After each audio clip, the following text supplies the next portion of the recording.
मुख्यमंत्री Abhyuday coaching classes में आप सभी का हार्दिक स्वागत एवं अभिनंदन है।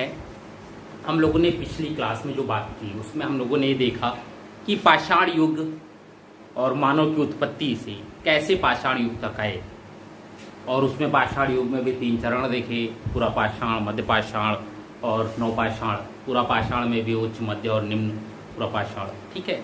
ये चीज़ें आई, उसमें ये कुछ स्थल भी मिले जहाँ से अधिकतर पाषाण उपकरण मिले, समाधान की विधियाँ पता चली।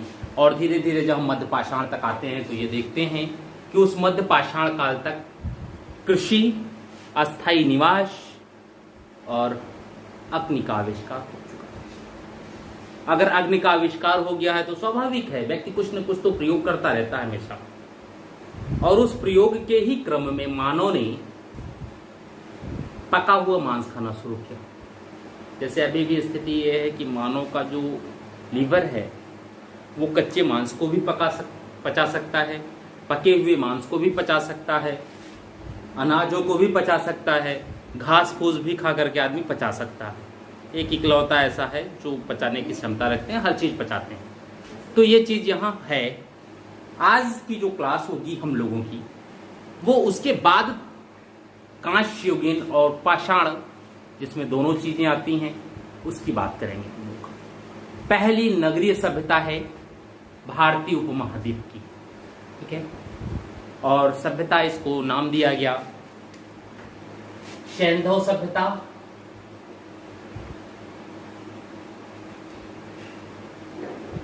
सिंधु घाटी सभ्यता,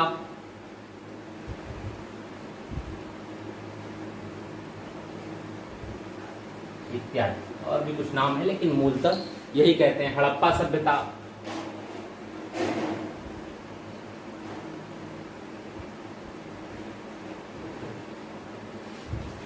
ठीक है। ये चीजें हैं। हड़प्पा इसलिए कहा गया क्योंकि हड़प्पा की ही सबसे पहले उत्खनन हुआ, वहीं से हड़प्पा से ही सभ्यता के अवशेष निकल करके आए, वहीं से जानकारी हुई कि भारत में उपमहाद्वीप में भी प्राचीन समय में, कांस्य युग में, एक कोई ऐसी सभ्यता थी जो इस क्षेत्र में, यानी सिंधु घाट के क्षेत्र में, उसके घाटी के क्षेत्र में, बाद में तो बहुत जब बहुत मिला और एक बहुत बड़ा विस्तार आया, तो वो क्षेत्र में है, वो विकसित थी, एक नगरीय सभ्यता थी। और वहां पर जो लोग मिले उसमें ज्यादातर द्राविड़, ऑस्ट्रेलाइट और कुछ मंगोलाइट भी मिले। लेकिन सामान्यतः इतिहासकारों के द्वारा यही माना जाता है कि इस सभ्यता का संपूर्ण विकास द्राविड़ लोगों के द्वारा किया गया, ठीक है। तो ये बात आ गई। अब हम सैंधव सभ्यता में एक चीज देखते हैं, क्योंकि इसमें 3 चरण हैं। जब किसी भी नगर का विकास होता है तो उस नगर का प्रारंभिक, विस्तृत और अवसान का चरण होता है। वैसे ही हड़प्पा सभ्यता में भी 3 चरण आते हैं। पहला है आरंभिक या प्रारंभ, हड़प्पा संस्कृति, ठीक है। पहला ये हो गया। दूसरा हुआ परिपक्व या हड़प्पा संस्कृति,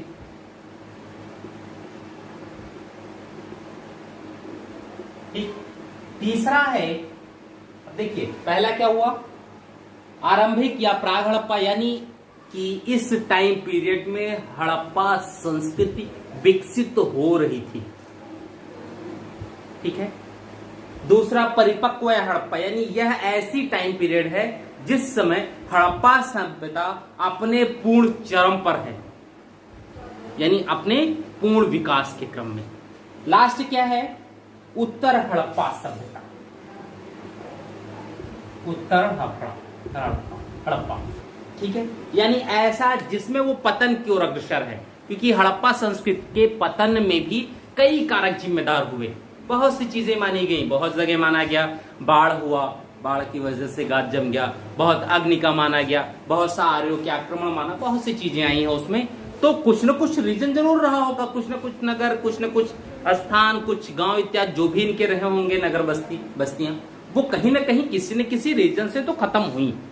और अगर किसी न किसी रीजन से खत्म हुई है तो उसके पहले भी स्थिति रही होगी, उस रीजन को लाने वाले भी लोग रहे होंगे। अगर लोग हैं तो फिर चीजें भी नए सिरे से आएंगी, क्योंकि यहीं से स्थिति क्या होती है, भारत का एक लिखित इतिहास अभी नहीं मिल रहा है, लेकिन भारत के इतिहास की जानकारी व्यवस्थित रूप में यहीं से स्टार्ट हुई। क्योंकि हड़प्पा के बाद वैदिक के बाद महाजनपद के बाद धार्मिक आंदोलन शुरू हो गया, धार्मिक आंदोलन के फिर जनपदों का विकास, और एक साम्राज्य की बात होती है हर्यंक वंश या नंद वंश से। ठीक है, अब देखिए जो प्राग हड़प्पा की बात होती है, इसका माना गया 3200 से 2600 ईसा पूर्व तक। एक चीज ध्यान रखिएगा कि ईसा पूर्व ही होगा, ये जो भी हम लोग बात कर रहे हैं ये सारा ईसा पूर्व है। ईसवी की यहाँ कोई बात ही नहीं है। ईसवी और ईसा पूर्व में अंतर क्या होता है, ईसवी जैसे इसमें हम लोग 2021 में हैं, ठीक, तो ईसवी 0 से 1 2 3 4 फिर 2021 हुआ। ठीक है, हम लोग ईसा पूर्व की जब बात करते हैं तब पीछे आ जाइए 3200, इतने वर्ष पीछे, यानी आज से अगर देखा जाए तो ये जोड़ दीजिए, उसमें ये जोड़ दीजिए, तो आज से इतने साल पहले की बात कर रहे हैं हम लोग। ठीक है, टाइम पीरियड बहुत ज्यादा हो गया गैप, तो ये बात आ जाती है 3200 से 2600। जब परिपक्व हड़प्पा की बात करते हैं तो ये आता है 2600 से 1900 तक, ईसा पूर्व तक। ठीक, जब वो उत्तर हड़प्पा की बात करते हैं तो ये आता है 1900 से 1300। ठीक, ये 3 हैं चरण, जिसमें से प्रमुख स्थिति में ये क्षेत्र आता है। कुछ नगर ऐसे हैं जो इन तीनों में मिलते हैं, कुछ ऐसे हैं जो यहीं केवल मिलते हैं, कुछ इसी में मिलते हैं, कुछ इसमें मिलते हैं, लेकिन वो कुछ ही की ही संख्या है। वैसे तो अभी तक के उत्खनन से अगर इन तीनों में देखा जाए तो लगभग 2800 हड़प्पा के क्षेत्र, हड़प्पा संस्कृति के क्षेत्र मिल चुके हैं। ठीक है, और स्वतंत्रता के बाद सबसे ज्यादा अगर क्षेत्र का इस मिला तो वह है गुजरात। स्वतंत्रता के बाद सर्वाधिक क्षेत्र कहां से, गुजरात से मिला। ठीक है, तो ये हो गया हम लोगों का वर्गीकरण। अब हम बात करते हैं सबसे पहले प्राग हड़प्पा की।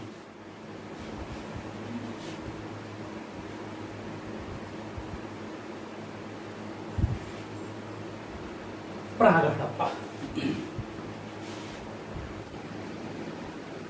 आरंभिक या प्राग हड़प्पा संस्कृति। जब हम प्राग हड़प्पा संस्कृति की बात करते हैं तो यहां पर भी जो विभाजन है वो मृत भांडों के आधार पर है।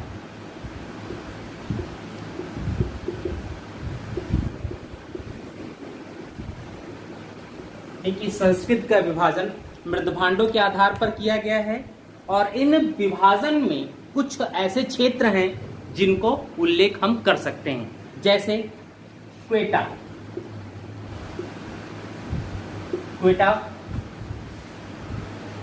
कुल्ली, आम्रनाल,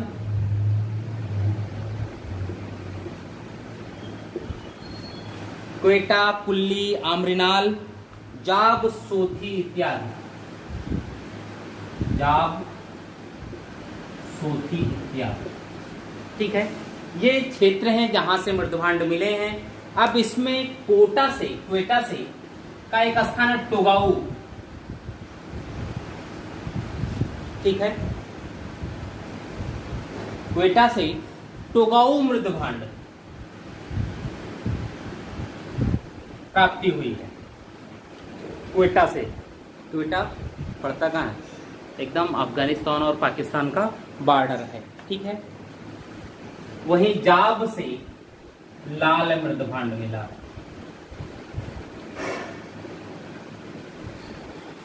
ठीक है, अब मृदभांडों के आधार पर विभाजन क्षेत्रों का, क्योंकि भाई पत्थर के औजार मिल सकते हैं, मृदभांड मिल सकते हैं, क्योंकि हम प्राग हड़प्पा सभ्यता की बात करते हैं। इस समय कुछ नगर नियोजन की बात भी होती है, कुछ ऐसे क्षेत्र थे जहां नियोजन भी हुआ था। ठीक है, ये चीजें आई।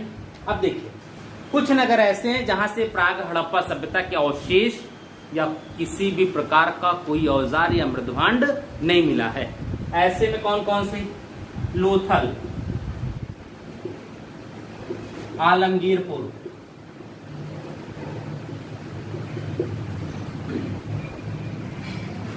देसलपुर, चन्हुदड़ो।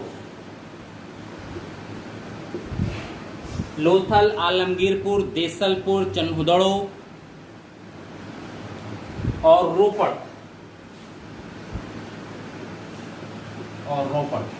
ठीक, यानी 5 क्षेत्र ऐसे हैं जहां से प्राग हड़प्पा संस्कृति का किसी भी प्रकार का कोई भी सोर्स नहीं है, अर्थात इन क्षेत्रों में प्राग हड़प्पा संस्कृति के नामो निशान नहीं थे, यानी इनका विकास हड़प्पा संस्कृति के अंतर्गत हुआ।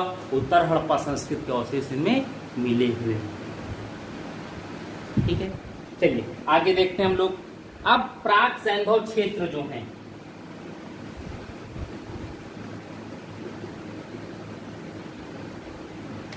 प्राग सैंधव क्षेत्र, ठीक है। अब जब प्राग सैंधव क्षेत्र की बात होती है तो इसमें क्षेत्र अलग अलग हम बांट करके ही देखते हैं। जैसे बलूचिस्तान, ये पाकिस्तान में पड़ता है, बलूचिस्तान, ठीक है।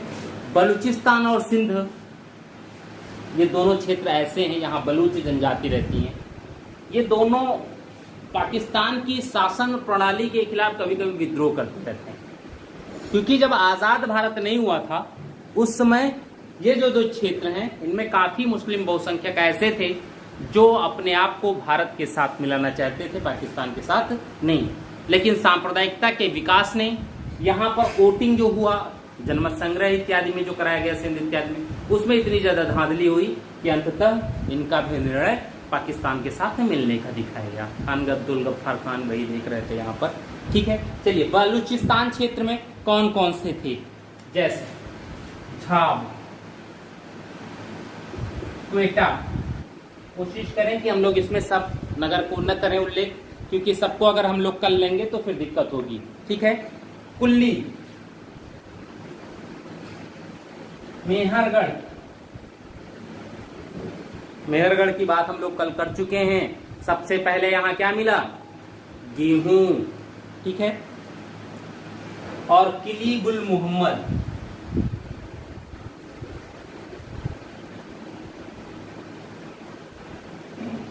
ठीक है, ये क्षेत्र हैं। अब इसमें देखिए क्या क्या है। जैसे मेहरगढ़ से प्राचीनतम स्त्री की मूर्ति मिली,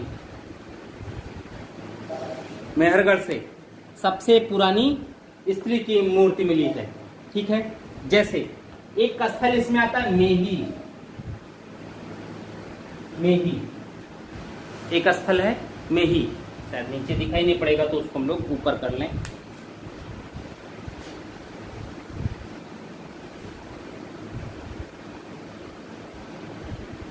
मेही, ठीक है, नाम तो थोड़ा सा टेढ़ा है। मेही, मेही से जो मिला है हमें वो है एक कब्र से सिर रहित स्त्री की मूर्ति।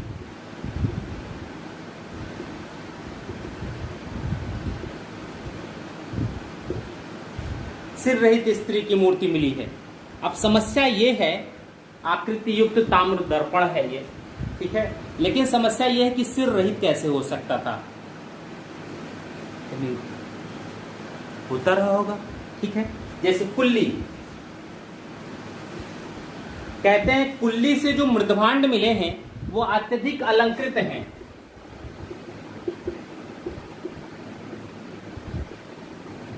अलंकृत मृदभांड मिले हैं, कहते हैं बहुत ज्यादा अलंकृत हैं, ठीक है। तो यह है क्वेटा इत्यादि, तो अभी बात ही कर चुके क्वेटा से, ठीक है, ये चीजें थी। अब आते हैं सिंध। सिंध में द्वि क्षेत्र कौन कौन? आमरी और कोट दीजी।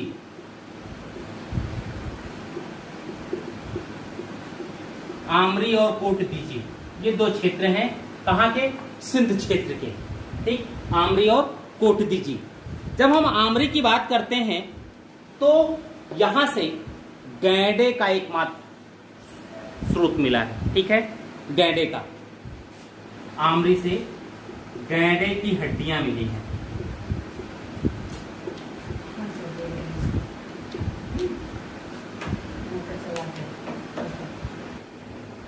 एक तो गैंडे की हड्डियां मिली और दूसरा बारहसिंघा।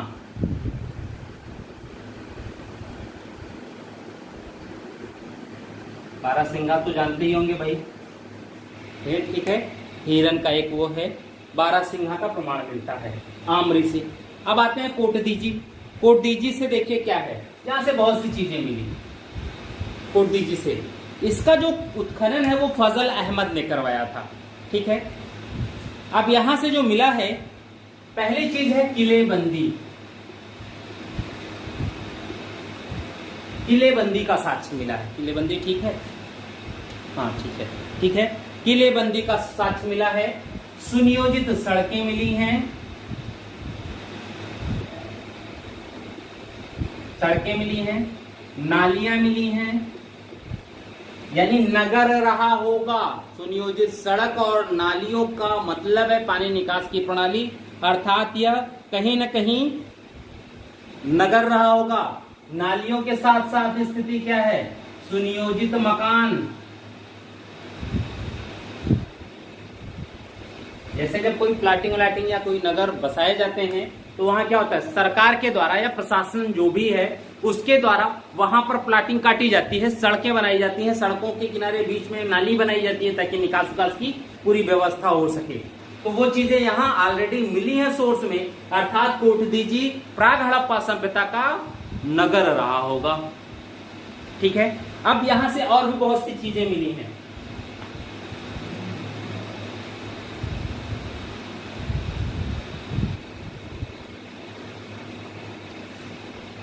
ठीक है, चलिए देखते हैं। वृषभ मृणमूर्ति,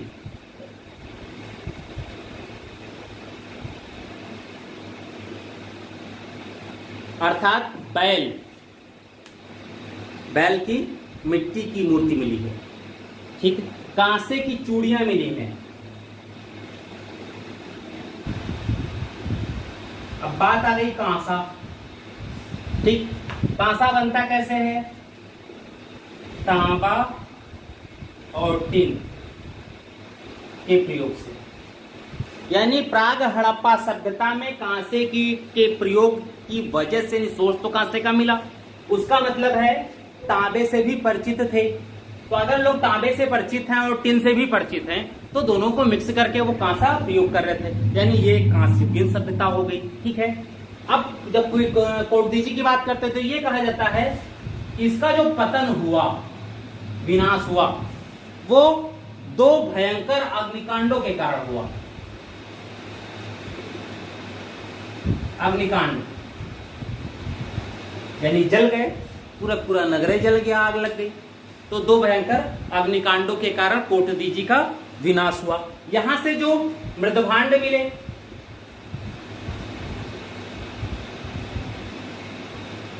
कोटदीजी से वो दो प्रकार के मृदभांड मिले। कौन कौन से, गुलाबी और लाल मृदभांड।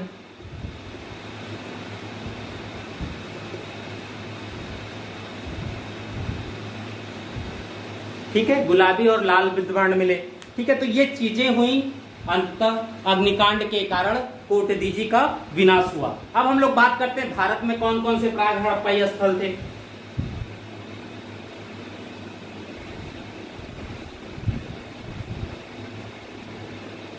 भारत में देखिए, राजस्थान, राजस्थान में कौन कौन, ठीक है, कालीबंगा और सोती।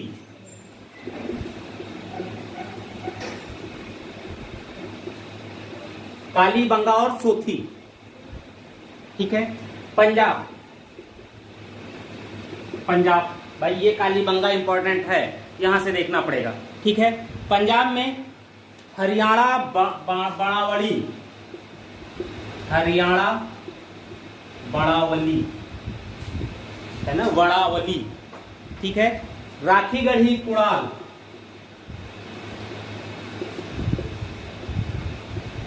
राखीगढ़ी, कुड़ाल और बालू, ये स्थल मिले। अब देखिए, कालीबंगा से दुर्गीकरण का साक्ष्य मिला।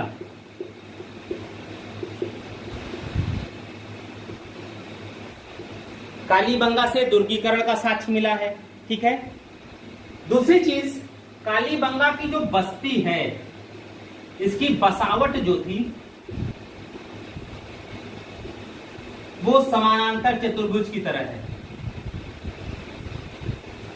एक कालीबंगा की बस्ती की बसावट समानांतर चतुर्भुज के उसमें है।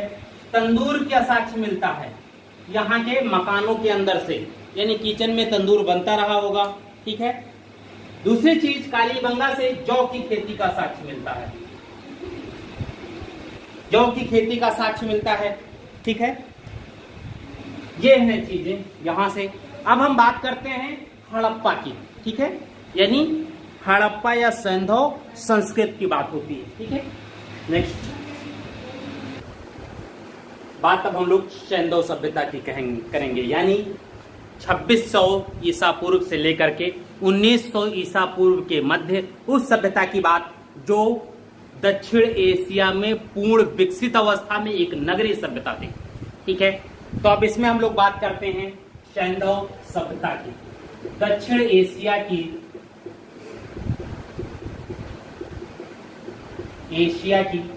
नगरीय सभ्यता।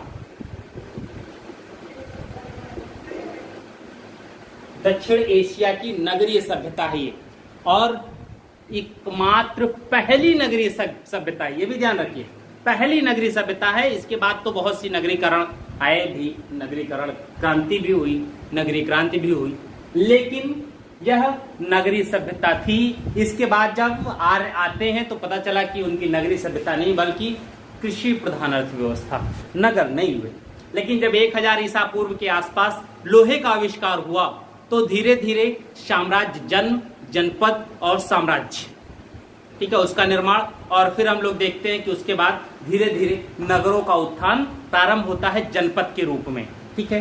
तो हम लोग बात इसकी करते हैं, जब हम लोग सैंधव सभ्यता की बात करते हैं तो इसमें जो पहला नगर आता है वो आता है हड़प्पा,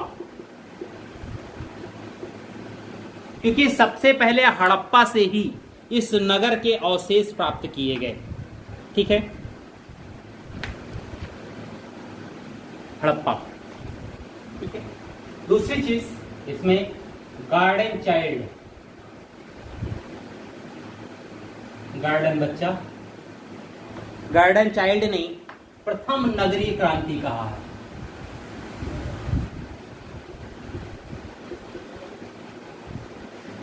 यानी सैंधव सभ्यता के विकास क्रम को गार्डन चाइल्ड महोदय ने प्रथम नगरीय क्रांति की संज्ञा दी, पहली चीज। दूसरी बात आते हैं, हड़प्पा में जो सबसे पहला काम हुआ वो थे चार्ल्स मैसन। चार्ल्स मैसन, इन्होंने 1826 में पहली बार हड़प्पा के टीला जो था उसके बारे में उल्लेख किया, क्योंकि समस्या क्या है, बहुत पहले अवशेष खत्म हो चुका है, तो कहीं न कहीं ऊंची जमीन होती है, तो उसको लगता है अरे होगा कुछ कबाड़ टीला पीला था, है ना, भूतिहा टीला मान लिया जाता है। तो ऐसे ही हड़प्पा का था, ये वहां गए तो देखा टीला है, कुछ ईंट इत्यादि मिला होगा, तो सबसे पहले उन्होंने उसका उल्लेख किया। लेकिन जब इन्होंने उल्लेख किया तो प्रारंभ में किसी का भी ध्यान उस ओर नहीं गया, ठीक है। दूसरी बात आई 1853 में, ठीक, अलेक्जेंडर कनिंघम, ठीक है, कनिंघम महोदय, ये एक पुरातत्ववेत्ता थे। इन्होंने 1853 से 1872 के बीच में 2 बार हड़प्पा की यात्रा की। कारण क्या था, 1853 में एक व्यक्ति ने इन्हें हड़प्पा की एक मुहर दी, ठीक, विदेश, लेकिन इन्होंने, विदेशी शील था, उस मुहर की जो आकृति थी वो वृषभ वाली आकृति थी, लेकिन चूंकि वृषभ के ऊपर वो होता नहीं गोला वाला, वो चीज उस पर नहीं था, तो उन्होंने उसको सिक्का मान लिया कि एक मुहर रही होगी, पुरानी कलाकृतियां हैं जो भी रही हो, ठीक है। और इनको इस पे बात नहीं हुई, लेकिन फिर ये 2 बार गए, लेकिन किसी निष्कर्ष पर नहीं पहुंच पाए कनिंघम महोदय। अंत में 1856 में कराची से लाहौर रेल लाइन बिछाई जा रही थी, ठीक। और यहां पर 2 व्यक्ति हैं, विलियम ब्रंटन और जॉन ब्रंटन।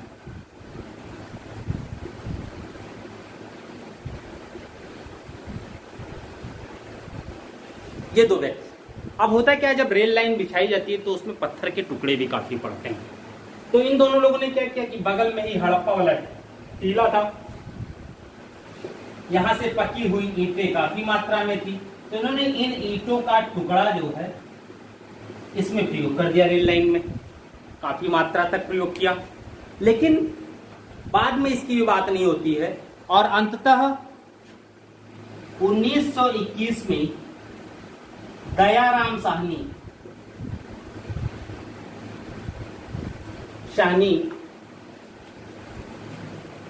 जॉन मार्शल के निर्देशन पर भारतीय पुरातत्व विभाग जो था, सर्वेक्षण विभाग था, उसके निदेशक थे, भारतीय पुरातत्व सर्वेक्षण विभाग, ठीक है, ऊपर का भी डाल दें, भारतीय पुरातत्व सर्वेक्षण विभाग।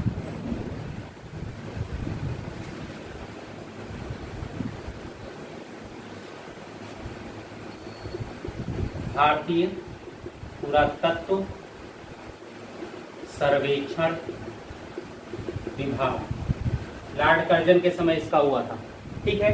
इसके निदेशक थे जॉन मार्शल। इन्होंने निर्देशित किया, ठीक, किसको? दयाराम साहनी को। और दयाराम साहनी ने हड़प्पा नगर का उत्खनन कराया। उत्खनन के पश्चात ही हड़प्पा के पूर्ण विकसित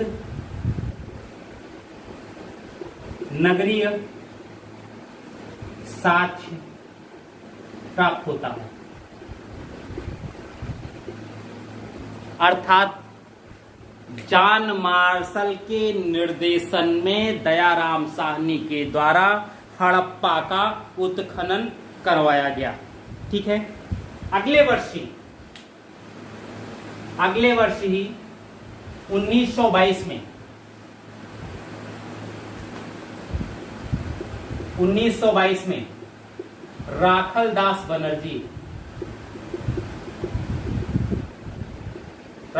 बनर्जी के द्वारा मोहनजोदड़ो का उत्खनन हुआ। इनका भी जो हुआ था वो मार्शल के ही निर्देशन में था, क्योंकि वही निदेशक थे जॉन मार्शल ही। तो जब जॉन मार्शल ही निदेशक हैं तो बिना निदेशक की अनुमति के आप किसी क्षेत्र का उत्खनन नहीं करवा सकते, तो बिना उनकी अनुमति के कोई भी उत्खनन नहीं होता था। तो जब जॉन मार्शल का ही अनुमति प्राप्त करके उसका किया गया, तो दोनों ने उत्खनन यानी हड़प्पा और मोहनजोदड़ो का उत्खनन दयाराम साहनी और राखलदास बनर्जी के द्वारा जॉन मार्शल के निर्देशन में किया गया। और अंत में 1924 को द इलस्ट्रेटेड लंदन न्यूज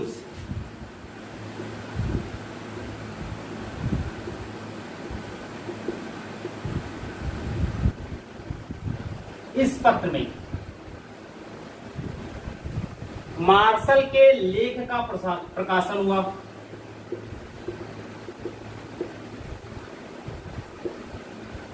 प्रकाशन हुआ और इसी के प्रकाशन के साथ दुनिया हड़प्पा संस्कृति से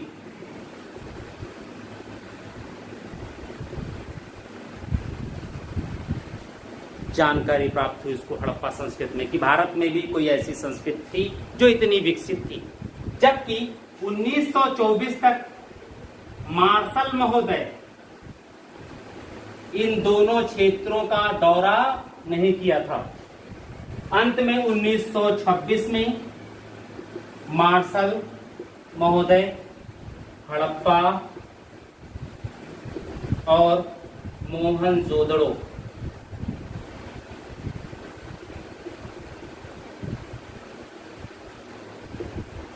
की यात्रा करते हैं। ठीक, ये चीजें थी। अब देखिए साम्राज्य का विस्तार कहां तक था। सॉरी 1926 ने 1925 नहीं 1925 में मोहनजोदड़ो की यात्रा थी। ठीक है, मोहनजोदड़ो और हड़प्पा की। अब विस्तार देखते हैं क्या था इनका। विस्तार बहुत ज्यादा है, काफी बड़े क्षेत्र में फैली हुई है एक सभ्यता है। ठीक है, विस्तार इसका अफगानिस्तान से लिया जाता है। ठीक है, लेकिन अफगानिस्तान के केवल 2 क्षेत्र मिले, सोतुरुधई और मुंडीकाक, ये 2 क्षेत्र मिले। ठीक, लेकिन ये कहा जाता है कि सिर्फ अपवाद स्वरूप ये नगर मिले हैं, क्षेत्र मिले हैं, इसलिए हम अफगानिस्तान को हड़प्पा सभ्यता के केंद्र में सम्मिलित नहीं करते। ये मानते हैं कि चलो कोई रहा होगा, पढ़ा रहा होगा, चूंकि नजदीक थे इसलिए उनके बीच में कुछ चीजें मैच कर गई। तो केवल मैच कर जाने से ही ये थोड़ा हो जाएगा कि ये भी संस्कृत के भाग थे, ऐसा नहीं मान सकते। ठीक है, लेकिन फिर भी ये माना जाता है कि हड़प्पा सभ्यता के कुछ न कुछ अवशेष मिले यहाँ पर। ठीक है, अब हम लोग बात करें थोड़ा सा आगे की। सबसे ज्यादा तो पाकिस्तान,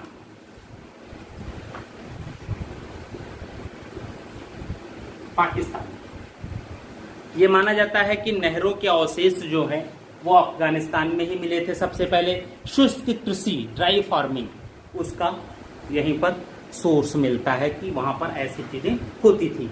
पाकिस्तान की जब बात आती है तो इसमें बलूचिस्तान, सिंध और पंजाब, ये 3 क्षेत्र यानी उसके वर्तमान के ये प्रांत मिले हैं।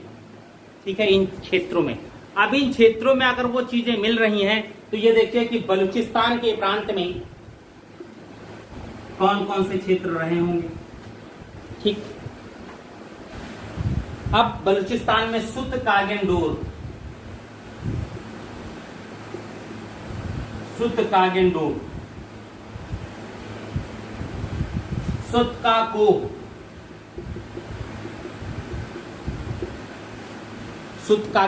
सुतकाको, बालाकोट व डाबरकोट। ठीक है, ये दक्षिण बलूचिस्तान के क्षेत्र हैं। अब आइए सिंध प्रांत में।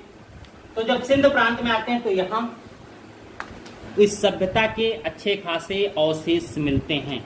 जैसे पहला मोहनजोदड़ो, यानी वहां का पहला बृहद नगर वो सिंध प्रांत में ही था। चौहंदड़ो, आमरी, कोटदीजी,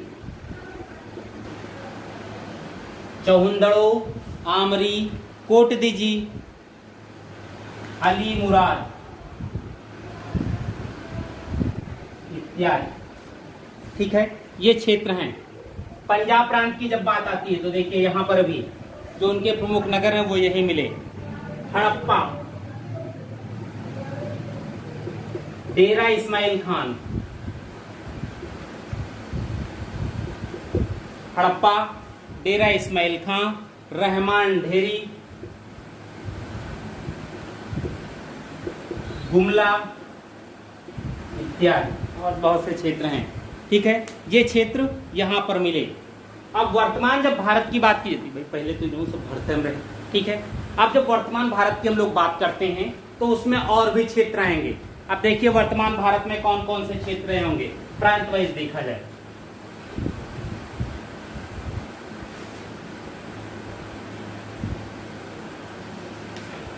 ठीक है, चलिए हरियाणा पहला प्रांत, हरियाणा।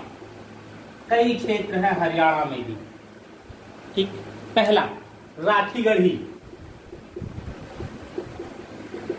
हरियाणा का पहला क्षेत्र राखीगढ़ी। ठीक है, दूसरा सिसवल, राखीगढ़ी, सिसवल, कुड़ाल,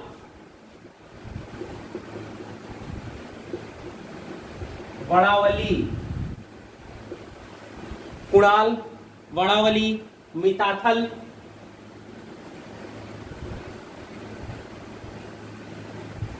और बालू,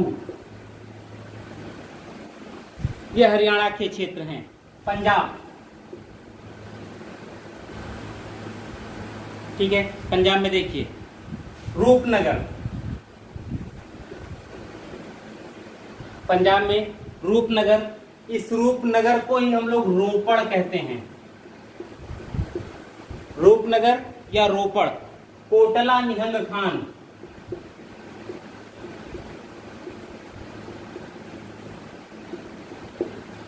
कोटला निहंग खान, बाड़ा, संघोल इत्यादि। ठीक है, अब देखिए जम्मू कश्मीर में मांडा सबसे उत्तरी स्थल है ये। ठीक है, राजस्थान, अभी एक स्थल की हम लोग बात कर चुके हैं, किसकी, कालीबंगा की। राजस्थान में कालीबंगा और बालाथल, राजस्थान में। ठीक, उत्तर प्रदेश पहला स्थल आलमगीरपुर, उत्तर प्रदेश में आलमगीरपुर, ये कहां पड़ता है, मेरठ, हिंडन नदी के तट पर। दूसरा बड़गांव एवं हुलास,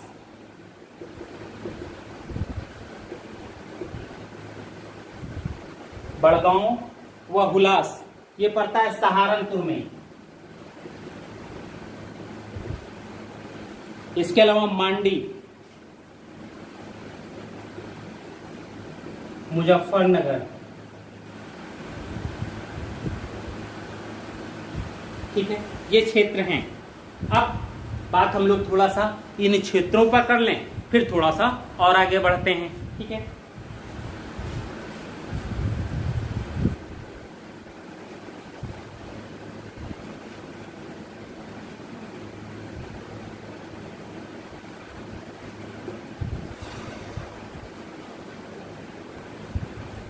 आलमगीरपुर, यूपी की बात हम लोग कर लें।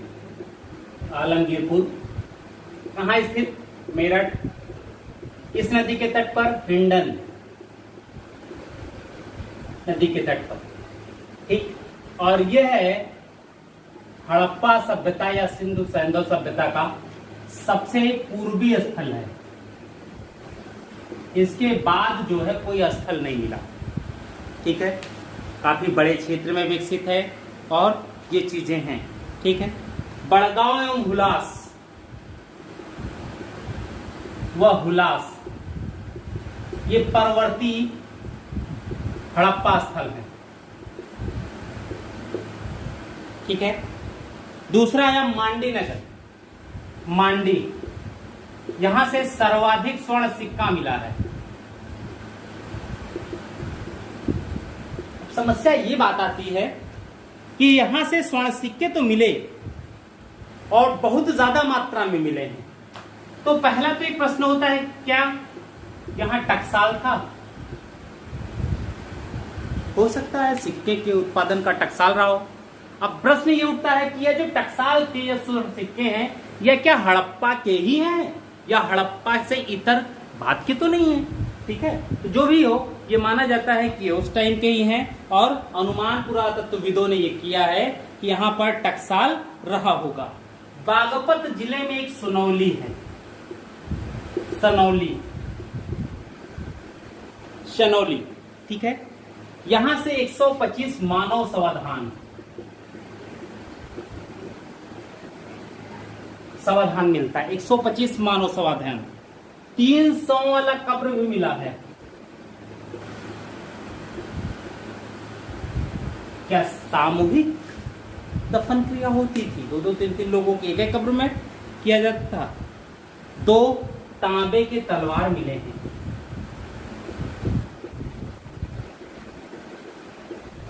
यानी लोग तांबे का भी उपयोग उत्तर हड़प्पा काल में करने लगे थे, क्योंकि ये सभी स्थल उत्तर हड़प्पा काल के हैं। सभी स्थल उत्तर हड़प्पा काल के हैं, ठीक है।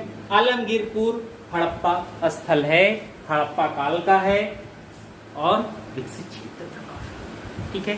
आगे बढ़े हम लोग, ठीक है। गुजरात,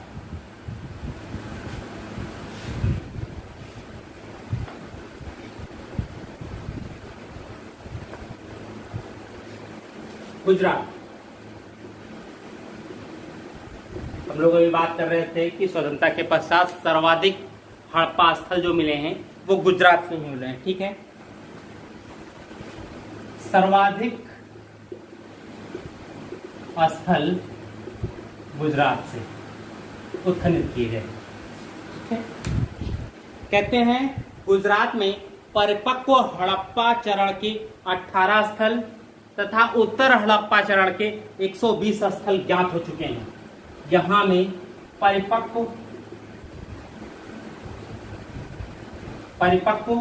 और उत्तर हड़प्पा स्थल, परिपक्व के 18, उत्तर हड़प्पा के 120, यानी टोटल 128 स्थल मिले हैं। रंगपुर, रोजदी, बाबरकोट और पादरी,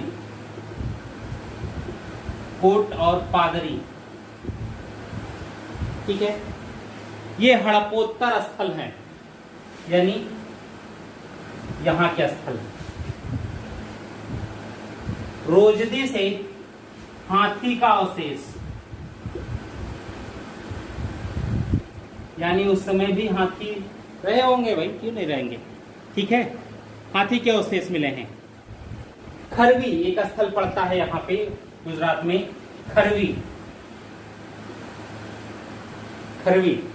खरवी से मृदभांड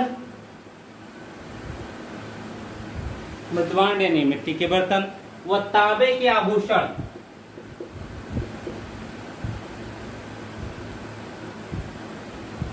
मृदभांड व तांबे के आभूषण मिलते हैं यहां से, ठीक है। अब बहुत सी चीजें ऐसी हैं, तो हम लोग एक एक नगर के अकॉर्डिंग कुछ जो प्रमुख नगर हैं उनको देख लेते हैं जहां से चीजें ज्यादा आती हैं, ठीक है। अब देखिए गुजरात में कौन कौन से क्षेत्र मिले। जब गुजरात की बात करते हैं तो हम लोग उसके तुरंत 2 पार्ट कर देते हैं। पूरा पहला है खंभात की खाड़ी और दूसरा है कच्छ का रण, ठीक है। तो गुजरात यहां पर है। गुजरात में 2, पहला है कच्छ का रण, ठीक, और दूसरा है खंभात की खाड़ी।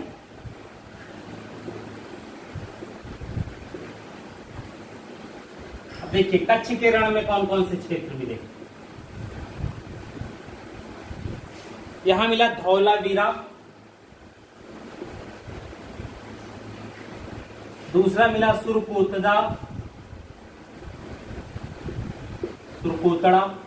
या सिरकोटड़ा, घोड़े के अवशेष, अस्थि अवशेष मिले थे। और तीसरा है देसलपुर। खंभात की खाड़ी से देखिए कितने क्षेत्र मिले, ठीक। देखिए रंगपुर, लोथल, लोथल तो आप काफी जानते होंगे, काफी गोदीवाड़ा का साक्ष्य मिला है। रोजदी, कुंतासी,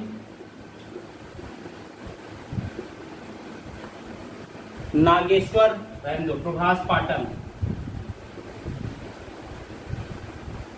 प्रभास पाटन, फिर शिकारपुर,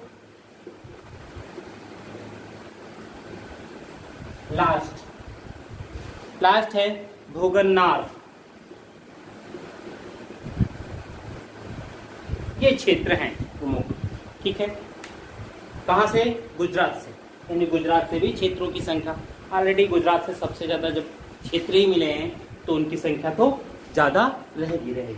अब आइए आप महाराष्ट्र।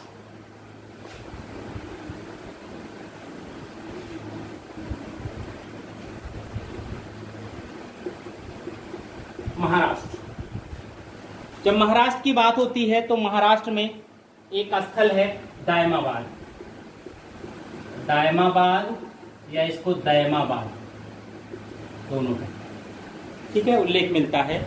और कहते हैं जो दयमाबाद है ये सिंधु सभ्यता की दक्षिणतम सीमा है, यानी दक्षिण की अंतिम नगर अवशेष, ठीक। अब देखिए, सिंधु सभ्यता की आकृति की बात होती है तो सिंधु सभ्यता की जो आकृति थी वो त्रिभुजाकार है, ठीक। इसकी आकृति त्रिभुजाकार की भांति है। इसका क्षेत्रफल रंगनाथ राव ने निकाला सबसे पहले, और उन्होंने इसका क्षेत्रफल 12,99,600 वर्ग किलोमीटर बताया था, ठीक। अब इसमें देखिए स्थिति, इसमें उत्तर दक्षिण पश्चिम तो आप जानते ही हैं कौन कौन से हैं, ठीक है। उत्तर, दक्षिण, पूर्व, पश्चिम, ठीक। सबसे दक्षिणतम स्थल दायमाबाद,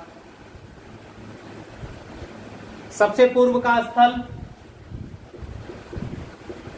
आलमगीरपुर, ठीक। सबसे उत्तर का स्थल मांडा, सबसे दक्षिण पश्चिम का स्थल सुतकागेंडूर,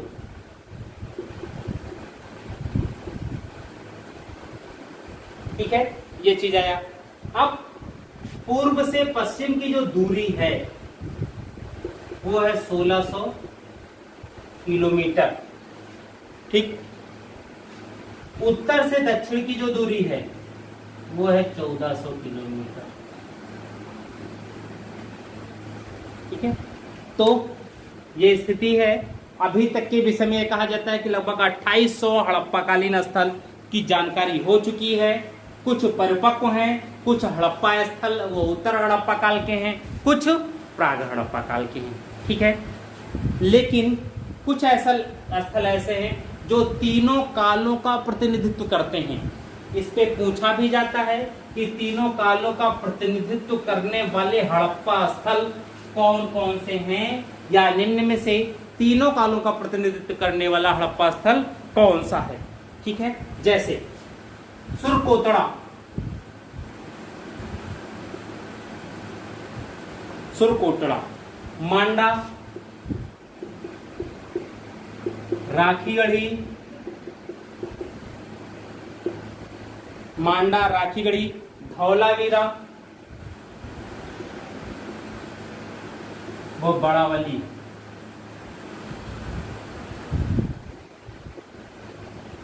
ठीक। 1 2 3 4 5, ठीक।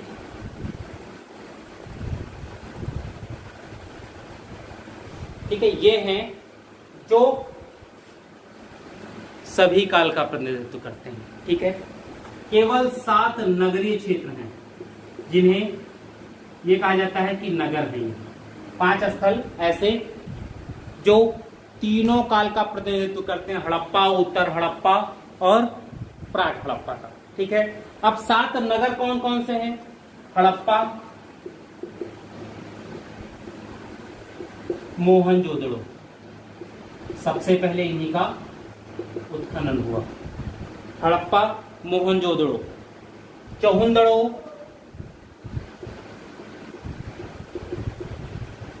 लोथल। हड़प्पा, मोहनजोदड़ो, चंदूदड़ो, लोथल। कालीबंगा, राजस्थान। धौलावीरा,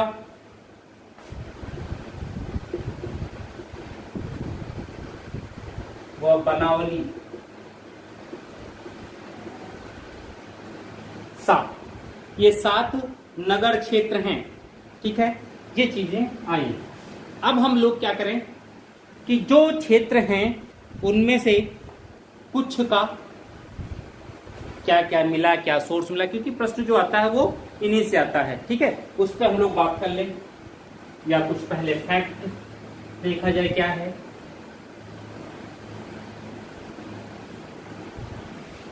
जैसे जुते हुए खेत का साक्ष्य जो है वो कालीबंगा और शत्रुघ्न से मिला है। शत्रुघ्न कहाँ है? अफगानिस्तान की बात हम लोग कर रहे हैं।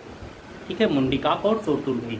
तो कालीबंगा से जुते हुए खेत के साक्ष्य मिलते हैं, यानी हल रेखाओं का साक्ष्य मिला। ठीक है।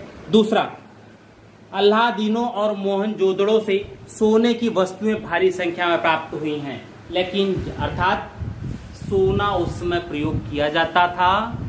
भारत में जो सोने की चीजें मिली हैं वो इस बात को दर्शाती हैं कि लोग सोने का उपयोग करते थे। सोना मतलब ये नहीं आभूषण की बात आ रही है। ठीक है। चौहंदड़ो, लोथल और बगसरा से मनके का कारखाना मिला है। मन का निर्माण यानी बर्तन निर्माण की कार्यशाला, यानी कहीं ना कहीं अगर नगरी बात हो जा रही है, नगरी क्रांति की बात होती है, तो नगर में होता क्या है, उत्पादक कार्यों में अधिकतर लोग व्यवसाय में लगे हों, न कि कृषि कार्यों में। तो अगर व्यवसाय में लगे हुए हैं तो उद्योगों का भी निर्माण होगा, स्वाभाविक है भाई, उद्योग का ही होगा, कुछ नई वस्तुएं होंगी, उनका आयात निर्यात भी होगा, व्यापार भी होगा। तो यहाँ पर जब हम लोग देखते हैं तो यहाँ जो नगर हैं उनमें व्यापार की पूर्णतः दशाएं हैं। मेसोपोटामिया सभ्यता जो थी, मिस्र की जो सभ्यता थी, उनकी मोहरें मिलती हैं। वहां की मोहरों पर भी यहाँ का उल्लेख मिलता है। और लोथल तो पूर्णतः गोदीवाड़ा के ही साक्ष्य मिल गए, अर्थात जल मार्ग के द्वारा भी व्यापार किया जाता था। कब? हड़प्पा सभ्यता के समय। ठीक है। तो अब हम लोग क्या करें कि एक एक स्थल ले लें और उन स्थलों के अकॉर्डिंग हम लोग ये देख लें कि उनमें क्या क्या चीजें प्रमुख थीं। तो पहला स्थल हड़प्पा। ठीक, हम लोग बात कर चुके हैं हड़प्पा पे कि हड़प्पा का जो उत्खनन है वो किसने करवाया? दयाराम साहनी ने। किसके निर्देशन में? जॉन मार्शल के निर्देशन में। कब कराया? 1921 में। ठीक है, ये हो गया। अब विशेषता क्या है हड़प्पा की? ठीक, देखिए, यह देखने में एक प्रशासनिक नगर लगता है।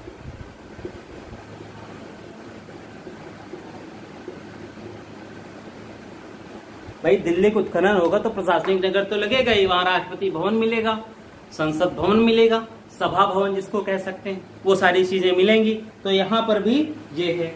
दूसरी, सुरक्षा अर्थात किलेबंदी।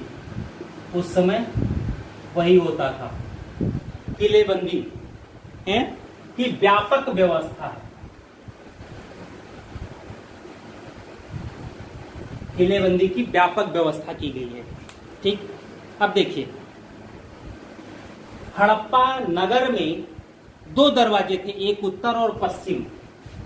मान लीजिए हड़प्पा हो गया तो एक यहां से दरवाजा है और एक यहां से दरवाजा है, यानी ये दरवाजे हैं नगर के अंदर प्रवेश के लिए, प्रवेश हेतु। यानी चारों तरफ से किलेबंदी है, उस किलेबंदी के अंदर 2 दरवाजे मिलते हैं जिनसे आदमी प्रवेश कर सकता है। दूसरी चीज जो है हड़प्पा में, प्रत्येक घर में यानी आवास में शौच के लिए स्थान है। ठीक है, के अवशेष मिले हैं, स्थानों के अवशेष मिले हैं, अर्थात कहीं न कहीं उसमें भी घर में लैट्रिन बनवाने की प्रणाली रही होगी। अब जैसे भी रहा हो, लेकिन हर घर में अवशेष मिलने का मतलब है कि कुछ न कुछ तो। ठीक, आगे बढ़ते हैं इसमें।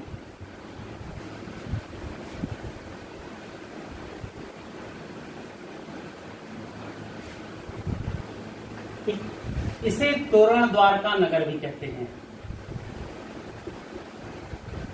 तोरण द्वार का नगर, हड़प्पा को तोरण द्वार का नगर कहते हैं। दूसरा, अर्ध औद्योगिक,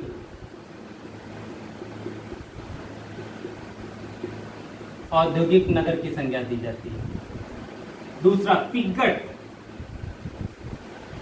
पिग्गट महोदय ने हड़प्पा और मोहनजोदड़ो को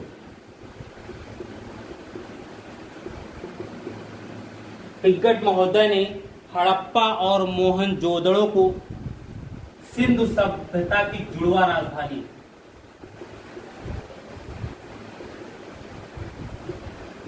की जुड़वा राजधानी कहा है। ठीक है, ये चीज आई। अब यहां से साक्ष्य क्या क्या मिला, पक्का है कुछ न कुछ अच्छा साक्ष्य मिला होगा, क्योंकि जब नगर की बात आती है तो, और उस पर से प्रशासनिक नगर कहा गया इसे, उसमें अवशेष भी प्रशासनिक नगर के, तो कुछ चीजें ऐसी जरूर मिलेंगी जिससे यह दर्शाया जा सके, जिससे यह हमें पता चल सके कि यह एक नगर था, वो भी कैसा, जहां से संपूर्ण हड़प्पा क्षेत्र या उस नगर पर प्रशासन चलता रहा हो। चलिए, साक्ष्य पहला, 1826 में मैसन ने एक टीले का उल्लेख किया। सबसे पहले मैसन ही गए थे, वहां देखा था, उन्होंने एक टीले का उल्लेख किया, जिसे व्हीलर महोदय ने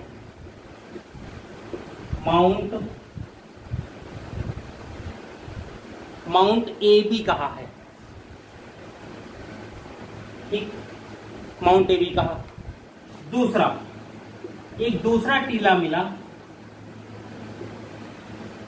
जिसे MOUNT, जिसे माउंट यफ कहा गया। देखिए, माउंट यफ से ही तात्पर्य है, इस माउंट यफ में 18 वृत्ताकार चबूतरे मिले हैं।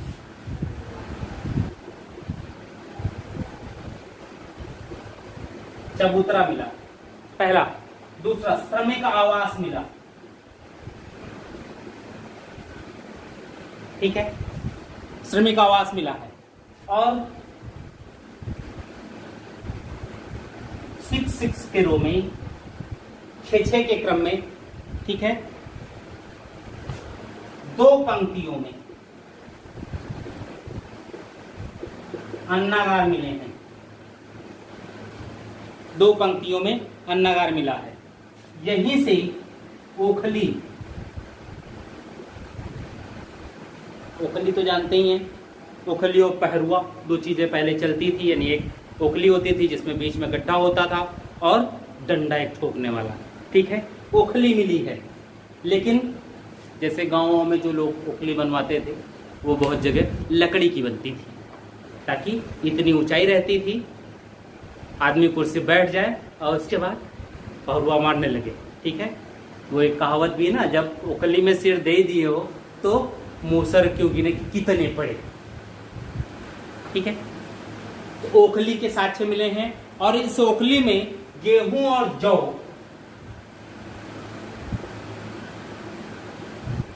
गेहूं और जौ के भूसी का साक्ष्य मिला है। गेहूं और जौ के भूसी का साक्ष्य। अब बात आती है कि रहा कैसे होगा। देखिए,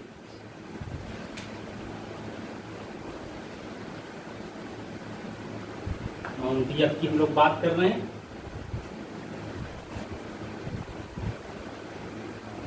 एक, 2, 3, 4, 5, 6। 1, 2, 3, 4, 5, के, ये हो गया एक श्रमिक आवास, इसी के आसपास रहेगा। ठीक, अब यहां पर 18 चबूतरे इन बीचों में, अब इन्हीं बीच में ओखली चबूतरा, ओखली चबूतरा, ओखली चबूतरा। ठीक है, जैसे चबूतरे कैसे होंगे, बैठने के लिए। ओखली है तो एक ओखली में कितने लोग कर सकते हैं, लगभग 2 लोग। एक उठाया दूसरा को पीटा, एक उठाया दूसरा पीटा, यही चीज है। ठीक है, तो ये चीजें हैं। अब यहां पर जो है कहते हैं कि लकड़ी वाला नहीं है, फर्श ही पक्की ईंट का बना हुआ है और उसी में गड्ढा कर दिया गया, यानी जमीन पर बैठ करके पीटने वाली बात है। या तो चबूतरा जो छोटे छोटे बने होंगे, चबूतरे बैठ करके नीचे पीटते रहो, जो मुसर होगा वो लंबा रहता हो। ठीक है, तो ये चीज यहां पर है। तो एक विशाल अन्नागार की प्राप्ति कहां से, हड़प्पा से हुई है। ठीक है, दूसरा देखिए,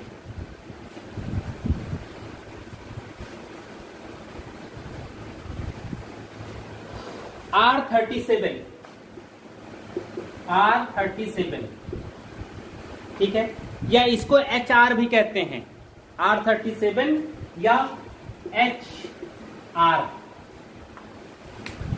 ह्यूमन रिसोर्स की बात नहीं हो रही है। ठीक है, इसको क्या था, ये हड़प्पा के बाहर, जो नगर है उसके बाहर ये कब्रिस्तान है। इसको R37 क्यों कहा गया, क्योंकि यहां से लगभग 57 कंकाल मिले, जिसमें से 37 कंकाल ही ऐसे थे जिसका अध्ययन किया जा सकता था, इसीलिए उसको R37 नाम दे दिया गया। ठीक है, दूसरी एक समाधि मिली जिसको HR कहा गया। ठीक है, दूसरी HR, ये भी क्या है, एक समाधि स्थल यानी कब्रिस्तान ही है, लेकिन ये जो है ये परवर्ती काल का है। ठीक, दूसरी चीज है यहां से देखिए सावधान में, एक तो ऐसे ही आदमी दफना दिया जाता है। ईसाई मत का क्या है कि एक ताबूत होता है, ताबूत में बंद करके आदमी को फिर दफन किया जाता है। तो यहां से भी एक ताबूत सावधान के साक्ष्य मिले हैं। 100 काष्ठ पेटिका, 100 काष्ठ पेटिका मिली है, यानी एक ताबूत में मृत व्यक्ति के 100 को रख करके फिर दफन करने की प्रणाली जो मिली है। और ये जो 100 काष्ठ पेटिका है उसकी लकड़ी है देवदार की, बहुत अच्छी लकड़ी होती है, काफी सुगंधित होती है इसकी लकड़ी। ठीक है, इसको ईश्वरीय वृक्ष कहते हैं देवदार को, देवदार की लकड़ी महंगी है काफी। ठीक, अब अन्य महत्वपूर्ण प्राप्तियों में 16 ताम्र भट्टियां मिली हैं।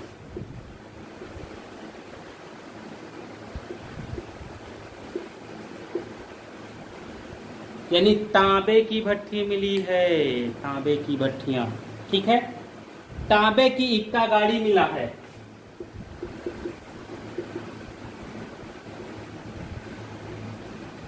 यानी उस समय भी घोड़ों का उपयोग होता था। घोड़ी से सवारी यानी यातायात के संसाधन के रूप में घोड़ियों का उपयोग बहुतायत किया जाता था। ठीक है, दूसरा तांबे का पैमाना मिला है,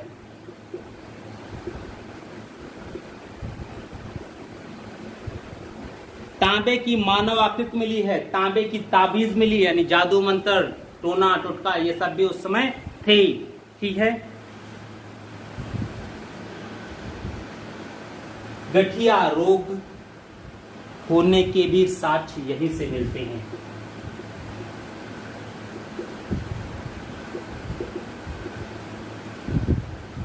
ठीक है, बहुत सी चीजें हैं, सब चीजों का अगर किया जाए तो गलत बहुत हो जाएगा। यहां से ये देखिए फसली क्या साक्ष्य मिला है, फसल का। हम लोगों ने क्या किया, वो जो अन्नागार था वहां से गेहूं और जौ के तो साक्ष्य मिले ही से मिले। ठीक है, इसकी भूसी मिली, गेहूं और जौ, ये तो साक्ष्य मिले ही मिले। दूसरा तिल का साक्ष्य मिला, तरबूज के बीज का साक्ष्य मिला, बीज का साक्ष्य मिला, मटर का साक्ष्य मिला, मटर जो खाते हैं आप लोग, ठीक है, मटर का साक्ष्य मिला, चावल एवं बाजरा,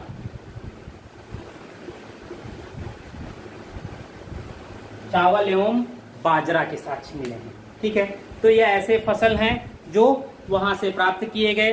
हड़प्पा और मोहनजोदड़ो के बीच की दूरी की जब बात करते हैं तो यह 640 किलोमीटर,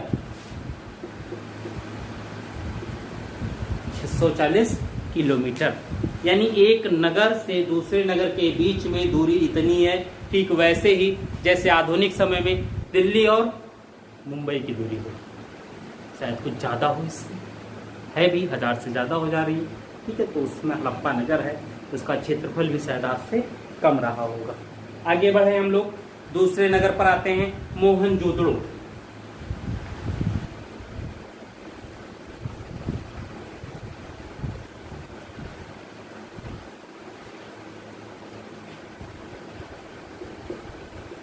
मोहनजोदड़ो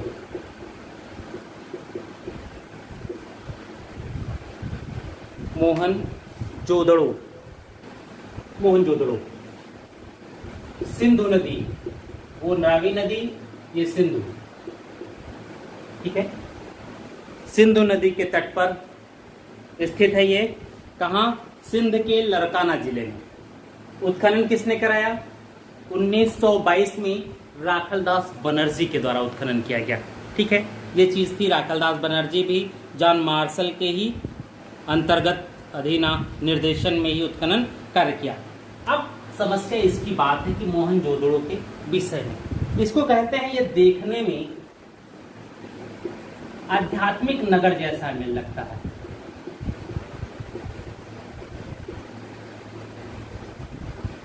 हड़प्पा एक प्रशासनिक नगर लगता था, यह एक आध्यात्मिक नगर लगता है, ठीक है।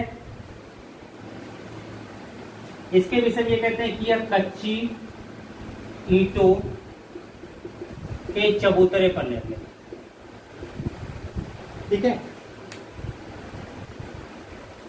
पूरी नगर इसकी कच्ची ईंटों के चबूतरों पर निर्मित है। अब देखिए उपनाम इसका क्या दिया गया, उपनाम क्या है इसका? मुओं का भाटा या मृतकों का टीला। पहला उपनाम मृतकों का टीला, दूसरा स्तूपों का नगर, शहर, स्तूपों का शहर, तीसरा रेगिस्तान का बगीचा,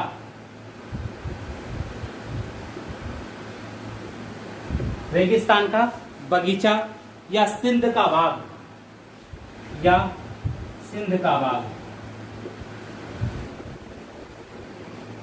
ये नाम इनके मिलते हैं, ठीक है। कहते हैं मृतकों का टीला, मोहनजोदड़ो शब्द का नाम ही है सिंधी में, मृतकों का टीला, ठीक है। इसके विषय में ये कहा जाता है, यह बाढ़ के कारण 7 बार उजड़ा और बसा। जैसे ऋतिक रोशन की एक आई थी मोहनजोदारो मूवी आई थी, और उस मोहनजोदारो में पूरा यही दिखाया गया था, ये भी दिखाया गया था कैसे वह बाढ़ आता है और उसमें पूरा का पूरा नगर जलमग्न हो जाता है। क्यों कहा गया कि बाढ़ की वजह से? क्योंकि बाढ़ के द्वारा गाद लेके आई जाती है, एक ऐसी चिकनी मिट्टी जिसमें उत्पादकता बहुत ज्यादा होती है। तो मोहनजोदड़ो का जब उत्खनन हुआ तो वहां से उस मिट्टी की बहुतायत मिली है, इसलिए कहते हैं गाद के कारण मोहनजोदड़ो का जो विनाश हुआ वो हो सकता है। भाई बार बार बाढ़ आएगा तो कौन व्यक्ति वहां सर्वाइव करेगा? हर 3 महीने बाढ़ आ जाए तो स्थिति खराब होगी। तो इसीलिए कहते हैं कि जब एक टाइम के बाद वहां लगातार बाढ़ आने लगा तो धीरे धीरे मोहनजोदड़ो नगर का अवशेष खत्म हो गया और वह एक टीला बन करके रह गया, जो भी रहा हो, ठीक है। अब यहाँ से जो संबंधित महत्वपूर्ण चीजें प्राप्त हुई उनके विषय में हम लोग बात करें। देखिए पहला क्या रहा है यहाँ पे, ठीक है। कहते हैं यूनिकॉर्न प्रतीक वाले चांदी के मुहर मिलती है, यूनिकॉर्न प्रतीक की चांदी की मुहर, यानी हड़प्पा काल में चांदी भी प्रचलन में था। ठीक है। दूसरा, यहां से सर्वाधिक भारी बटखरा मिला है। भारी बटखरा, अब समस्या है बटखरा क्या होता है। किलो जानते हैं, किलो तो 100 ग्राम, 200 ग्राम, 500 ग्राम, 1 kilo, 2 kilo, 5 kilo, 10 kilo, 20 kilo, 50 kilo, 1 quintal, ये जो होते हैं लोहे के औजार, इन्हीं को बटखरा कहा जाता है। तो यहां से जो सर्वाधिक भारी बटखरा मिला है वो 10.9 ग्राम का है। बहुत क्षरण हुआ होगा इसका। ठीक है, पाया गया है। दूसरी चीज, थर्ड, कपास का जो साक्ष्य है वो मेहरगढ़ से मिलता है। सबसे प्राचीनतम कपास का साक्ष्य मेहरगढ़ से मिलता है। लेकिन वस्त्र निर्माण का जो प्राचीनतम साक्ष्य है वो मोहनजोदड़ो से मिलता है। प्राचीनतम साक्ष्य यहां से मिलता है। ये ध्यान, कपास का प्राचीनतम साक्ष्य मेहरगढ़ से, लेकिन वस्त्र निर्माण का प्राचीनतम साक्ष्य कहां से? मोहनजोदारो से। ठीक है। मलेरिया का प्राचीनतम साक्ष्य यहां से,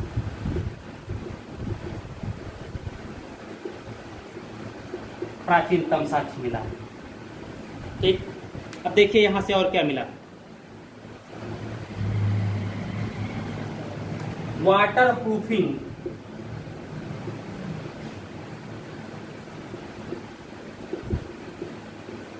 का साक्ष्य मिला है, यानी जल से बचने के लिए मोहनजोदड़ो में जो छाजन होती थी जिसके नीचे पानी ना है, उसका साक्ष्य यहाँ से मिलता है, यानी अच्छी खासी स्थिति थी। ठीक है। देखिए यहाँ के मृदभांडों पर एक मृदभांड ऐसा मिला है जहां पर ओपकारी या ग्लेजिंग की गई है। अब समस्या, उपकारी या ग्लेजिंग क्या होता है? ठीक है, उपकारी या ग्लेजिंग क्या हो गया? और ये उपकारी या ग्लेजिंग जो है विश्व में अन्यत्र कहीं नहीं मिल रहा, यही है। ठीक है, प्रथम प्रमाण है अच्छे भारत में। अब उपकारी या ग्लेजिंग क्या होता है? इससे तात्पर्य यह है, जैसे बहुत सी चीजें नहीं तो पारदर्शी चीजें होती है कि अपना चेहरा भी देख लो, अंदर की चीज देख लो। ठीक है, तो इसका तात्पर्य होता है पारदर्शी, जैसे शीशा होता है उसी को कहते हैं पारदर्शी। ठीक है। अब अन्य प्रमुख चीजों में क्या क्या मिला यहां से? बहुमंजिली इमारत का साक्ष्य मिला है।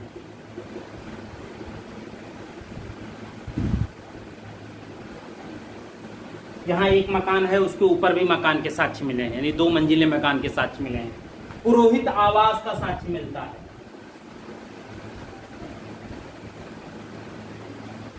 ठीक, पुरोहित आवास का साक्ष्य मिलता है। पुरोहितों के विद्यालय भी मिले हैं। कुंभकारों की बस्ती, यानी कुंभकारों की बस्ती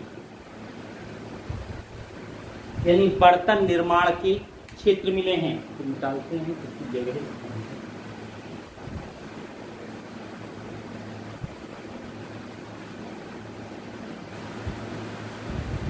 कुंभकारों की बस्ती भी मिली यहां से। ठीक है। और देखिए पशुपति की मुहर मिली है।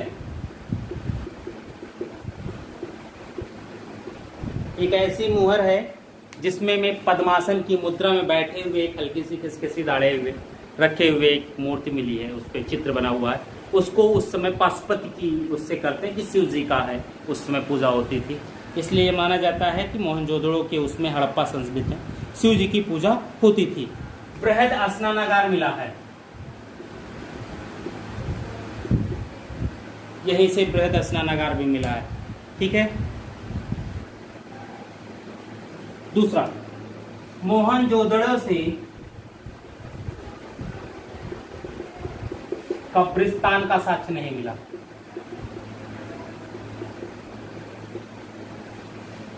मोहनजोदड़ो से कोई कब्रिस्तान नहीं मिला, अर्थात जब इतनी ज़्यादा गाद आ गई तो लोगों को इधर उधर खोदने गाड़ने क्या ज़रूरत थी, चिलकौवे खा जाते होंगे, उसके बाद जो अवशेष है वो नदी पानी के साथ बहा ले जाती रहेगी, जो भी रहा हो। ठीक है, तो ये चीज़ें हैं। अब इनके हम लोग बृहद स्नानागार, क्योंकि उस पर कई क्वेश्चन आते हैं तो उसके विषय में हम लोग थोड़ी सी बात कर लें।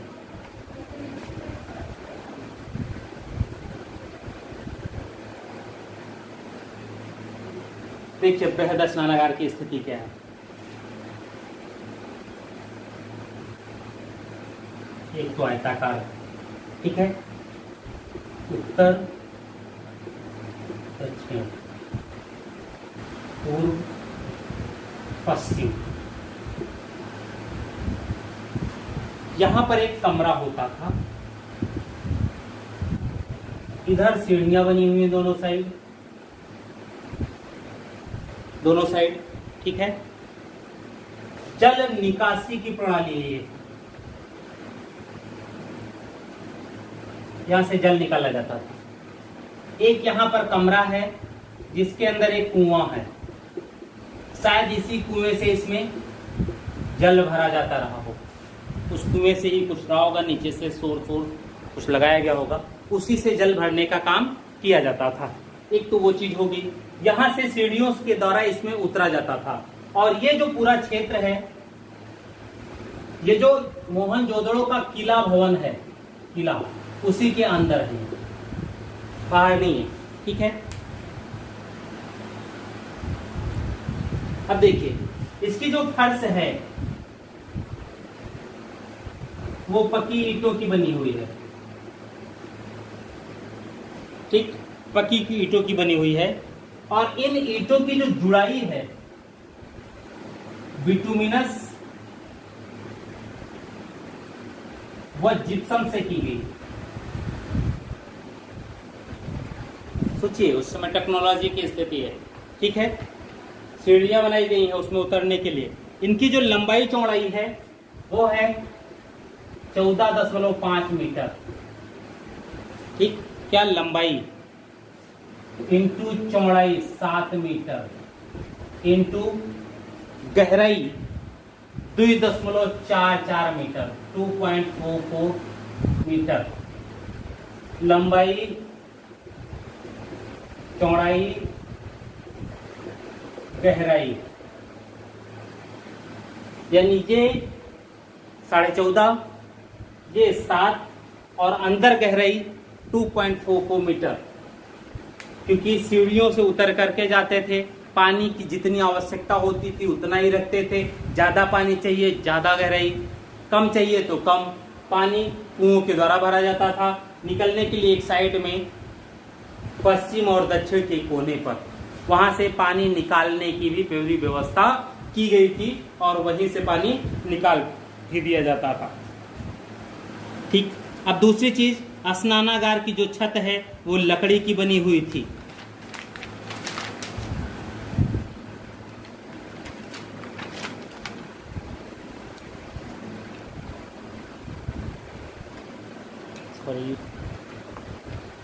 ठीक है, स्नानागार की छत ये पूरा ढका हुआ है।